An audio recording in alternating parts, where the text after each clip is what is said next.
প্রিয় দর্শক, আসসালামু আলাইকুম। আপনারা সবাই কেমন আছেন?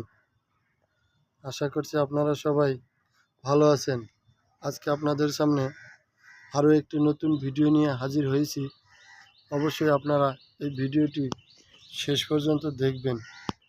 বন্ধুরা, আপনারা দেখতে পাচ্ছেন আমরা যে লাল শাক বা ডাঁটা শাক বলে থাকি, সেই লাল শাক বা ডাঁটা শাক আমরা একটি প্লাস্টিকের বস্তার মধ্যে দেখতে পাচ্ছেন মাটি দিয়ে ভরাট করে তারপর আমরা এই লাল শাকের বীজ ছিটিয়ে দিয়েছিলাম।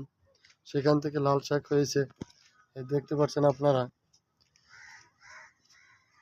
চাইলে কিন্তু আপনারা খুব সহজে বাসার ছাদে বা যে কোনো জায়গায় বস্তার মধ্যে যে কোনো পতির জায়গায় আপনারা খুব সহজেই এই লাল শাকগুলো চাষ করতে পারেন। লাল শাক চাষ করার জন্য কিন্তু তেমন কোনো খরচ বা তেমন কোনো পরিচর্যার প্রয়োজন নেই।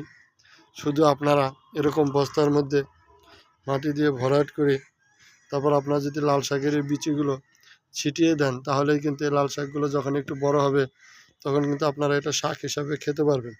তারপর যখন লাল শাকগুলো দেখবেন যে এরকম আরও বড় হয়ে যাবে, তখন কিন্তু এই যে ডাঁটাগুলো আপনারা খেতে পারবেন। দেখতে পাচ্ছেন এই যে লাল শাকটি একটু বড় হয়েছে, এটার ডাঁটাগুলো কিন্তু দেখেন অলরেডি এই গাছটিতে কিন্তু ফুল আসতেছে। এই যে দেখতে পাচ্ছেন, ভালো করে খেয়াল করে দেখুন, গাছটিতে কিন্তু ফুল আসতেছে।